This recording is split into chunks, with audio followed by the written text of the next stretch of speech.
Cheers, I do buckaroos, and how the heck are you? It is Saturday. We're going to call this cocktail hour because I'm going to do two cocktails for this video. Starting with an old fashioned. They've become very trendy over the last few years, and I've kind of got a love hate relationship with this cocktail. Kind of depends on how they're made. When I've tried to order them out, they tend to be too sweet for my particular taste. I do understand why a lot of folks like them, though, so I kept searching for the old-fashioned recipe that worked for me. I've seen a lot of them that call for simple syrup. A lot of them call for agaves, or I also well, I said a lot of them. A lot of them call for simple syrup. I saw one that called for agave syrup, but I found one, and I'm using a different whiskey than that one called for. However, I like the rest of the recipe. It was just some orange. This one called specifically for orange bitter, so that's what I'm using. It called for the addition of a dark cherry, which is what I'm using. But instead of simple syrup, it just called for a dash of raw sugar muddled. And that's what I've done here.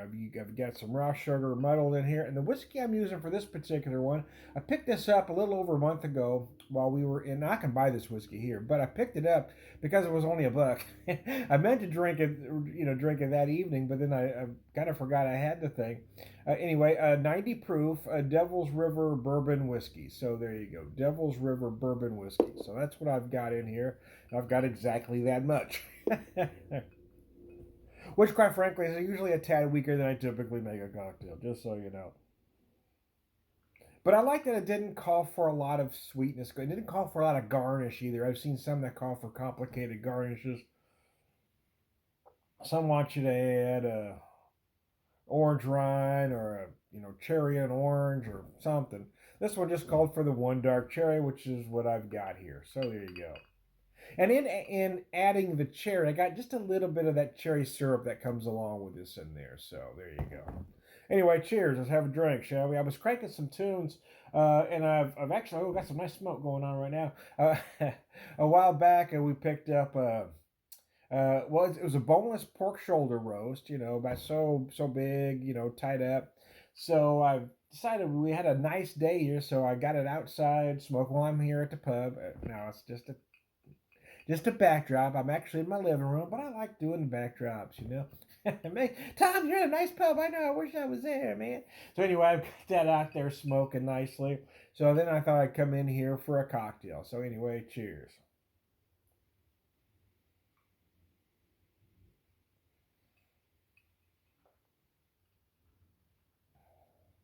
Gosh, that's good. Yeah, I don't know why. It seems like I have the issue with the Manhattan though too. To be honest with you, I'm always careful when I order either drink because they tend to be too sweet. Um, if you order an old fashioned now, they tend to put too much simple syrup or whatever sweetener they're using. If you order a Manhattan now, they tend to add too much sweet vermouth. When we were in Kansas City a little over a month ago, I went to Tomstown and had was probably the best Manhattan I've ever had out in my life. It was brilliant. I fell in love with that whiskey too. That double oaked and the Pendergast Royal Gold is just genius. But making this drink like this with just a little bit of muddled raw sugar is perfect for me. Now, I understand that a lot of folks that like the Manhattan like it for that sweetness. So my version here probably isn't going to work for you. This really is for someone that likes the truest form of a cocktail, somebody who is actually a whiskey lover and loves the whiskey maybe more so than the cocktail itself. Because some people just love the specific cocktail and not necessarily, the bourbon or the particular whiskey that's used. I bought two of these and I drank one a couple weeks ago. But with this last one, I thought I would just use it in a cocktail. What the hell, right? Why not, Tom? Anyway, cheers, y'all. I was cranking some tunes, but when I turn the deal on, the music goes off. Which is probably for the best anyway, because YouTube seems to get pissed. I do have some video friendly tunes. I've had some friends or people I've known, or some good musicians that have crossed my path. I won't say friends that have given me permission to use their music. Oh gosh. This is nice. It's just a nice cocktail. Again, I felt a little bad because I got a little snippy with someone the other day because I felt they were getting a little snippy. When people get pretentious with me, I tend to, snap back. I just, I mentioned a Manhattan. It's, oh no, an old fashioned. You're getting real pretentious with me. Well, so they tend to be a little sweet for me. Anyways, it wasn't very nice, and if I run into her again, I probably will apologize. But it did get me thinking of. But after that encounter with this person, I did just do some research. I started looking up old fashioned recipe after old fashioned recipe until I found one that I thought, oh, this is perfect. Because some call for various amounts of simple syrup. I found the one that called for agave syrup, then called for a quarter ounce of agave syrup. There was no way in hell I'm doing that to good whiskey. That's just mean spirited. That's just wrong on so many levels, man. But yeah, that little bit of raw sugar, which is what I've got here, is just perfect. Gives you just a hint of sweetness. And then, I took one cherry out of here, and you can't help but grab just a little bit of that syrup when you do. So it's got just a tad bit of that syrup in there. Some of it's settled to the bottom. I tried to stir it up good, but it tends to want to. This stuff is thick, man. Yeah, when I make my Manhattans though, I use just a little bit of sweet vermouth. But when I put a couple cherries in that little bit of this, I add some color and a little sweetness to it as well. I'm kind of a classic cocktail guy. An old fashioned is a classic cocktail, even though I tend to credit, Manhattan is the classic cocktail. An old fashioned is too. I'm not a fan of nouveau cocktails because it seems like every modern mixologist thinks you need to put 100 ingredients in a cocktail. Case in point, in my opinion, the, the two biggest classic cocktails are the Manhattan and the Old Fashioned. Both are very simple. Again, this Old Fashioned has the whiskey, the bitters, the cherry, and a little bit of sugar, whereas a Manhattan has your whiskey du jour, the bitters, a little bit of sweet vermouth, and the cherry. Both are very simple cocktails. And it's a shame. It does feel like a shame to me that modern bartenders think that everything has to be about flair. Everything has to taste like fruit juice and have 100 different liqueurs in it to be a good cocktail. And then they're forgetting that the two cocktails that everybody knows the name of, no matter what generation you're from, is a Manhattan and an old fashioned. Both have very few ingredients. So there you go.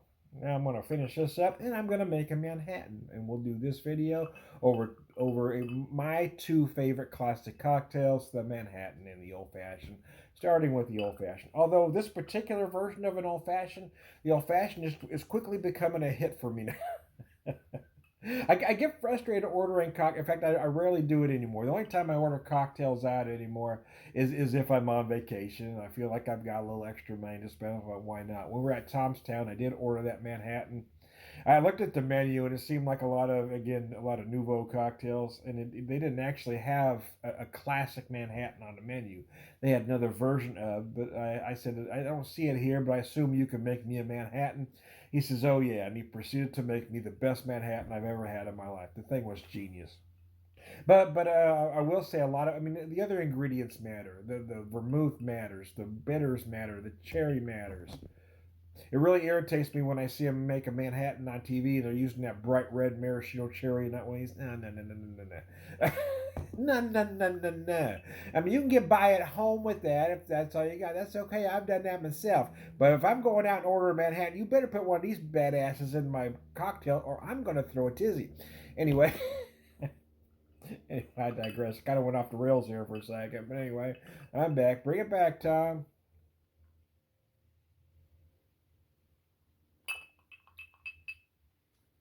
Uh, Yeah, this is brilliant. This is becoming a favorite. Anyway, I am Tom the Cocktail Whisperer at this particular moment. Uh, whiskey evangelist, prolific whiskey drinker, pervert wisdom man.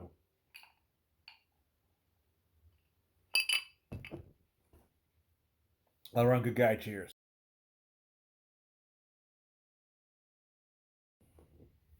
Cheers, how you do, buckaroos? How the heck are you? As promised, man. As promised. A Manhattan or a version of, I don't know. So I'm using, typically, traditionally a Manhattan is used with rye. However, I personally prefer it, and it's served in many places with bourbon that uses rye as a secondary grain. That's perfectly acceptable. But I'm doing something different here. I've got the Union Horse Distilling Company Rolling Standard Midwestern 4 grain whiskey. They are out of Lenexa, Kansas. And this 4 grain whiskey uses a complex combination, not just a combination, a complex combination of barley, wheat, corn, and rye. So some may squabble if I'm drinking a true Manhattan or not, but it is certainly a Manhattan in spirit. I'm using the Dolan Sweet Vermouth, Reagan's Orange Bitters, and of course the same dark cherries that I used. Oh gosh. Oh damn, man. That I used in the old fashioned. Now, traditionally, an old fashioned is served on the rocks, or in my case, one big rock. Whereas traditionally, a Manhattan is served straight up. Well, why is that? Well, in my opinion, a Manhattan, although it's best served cold, doesn't need to remain extremely cold.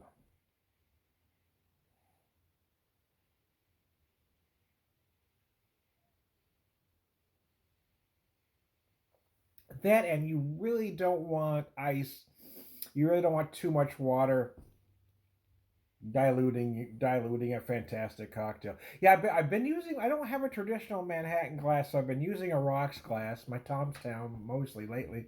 But I forgot I had this little Pinckney Band taster, so I thought this would make a fine Manhattan glass as well. Why not? Why the hell not, man? Yeah, there we go. So I pour this in a Tomstown glass. I got about that much, but here it takes up the whole glass, man. Anyway, cheers.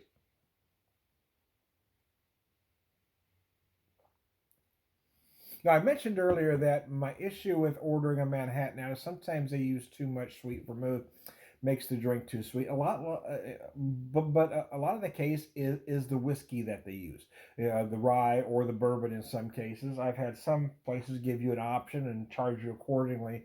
Uh, but and hell, I've even made a Manhattan using Irish whiskey, man.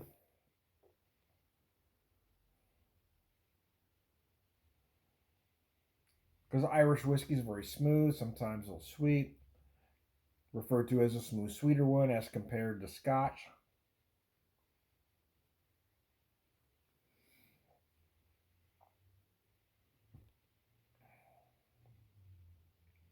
Uh, this whiskey's nice.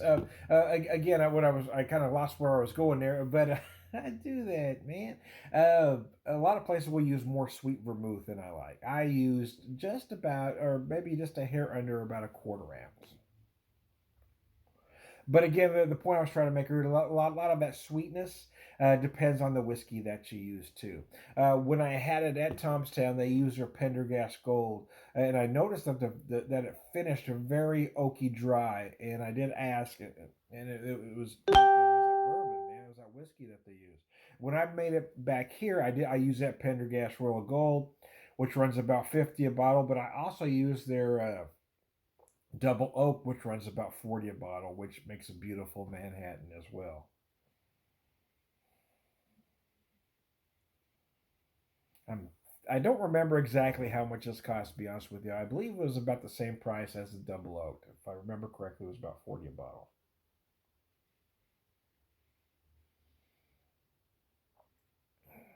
What I did here, though, is whereas the old fashioned, I only used one cherry because that's all it called for. Here I use two cherries because you usually find two cherries in a Manhattan. And by golly, there they are. You'll find two. Anyways, I digress, man. Ah, this is beautiful, though.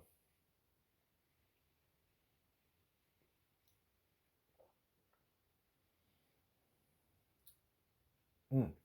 This particular whiskey runs a 92 proof, so it doesn't have a lot of proof, man. It is certainly a whiskey you can drink neat, which I have. But at 92, if you want to add a little bit of water, I wouldn't be afraid to. I mean, I'm not talking about a 50-50 mix by any means.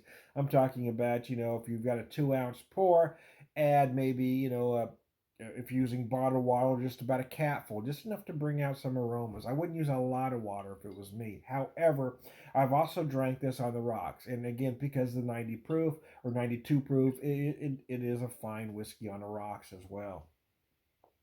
But because of the price and quality of the whiskey, I wouldn't recommend, I wouldn't recommend highballing. I mean, I wouldn't pour Coke in a whiskey like this. I wouldn't even put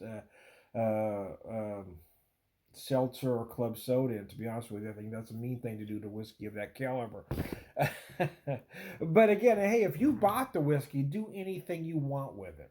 If you haven't, be respectful to the person giving you the whiskey.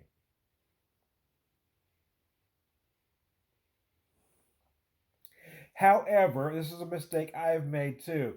Be careful of who you give your whiskey to. If you know the person you're handing a good, neat pour of whiskey to is typically a blank and Coke drinker, don't be surprised if they put soda pop. You got to use a little common sense too.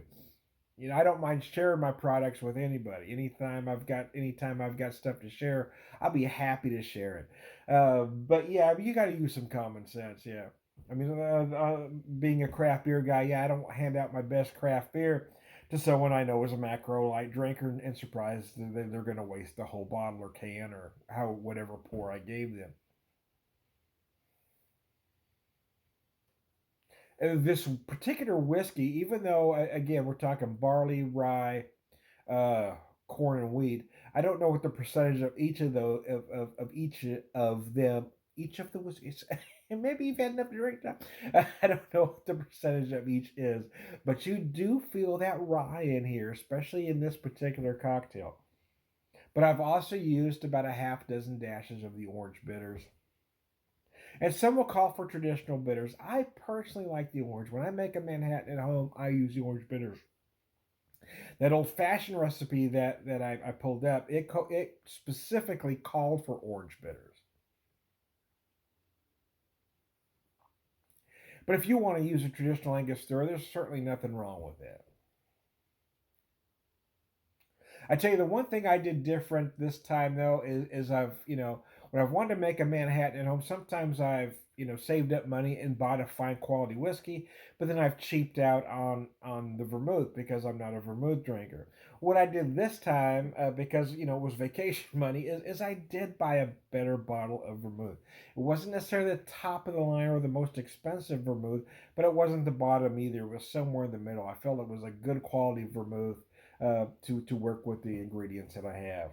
And that's something you got to remember too when you're making a cocktail at home. If you're using a good whiskey, don't cheap out on the other ingredients, or you're going to do yourself and your guests a disservice. So there you go.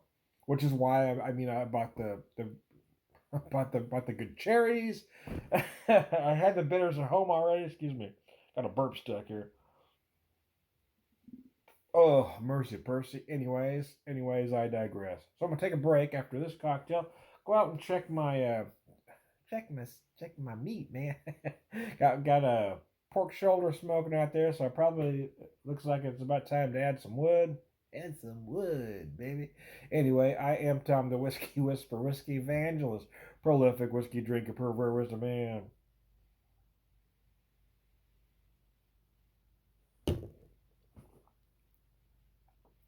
All around good guy. Cheers, y'all.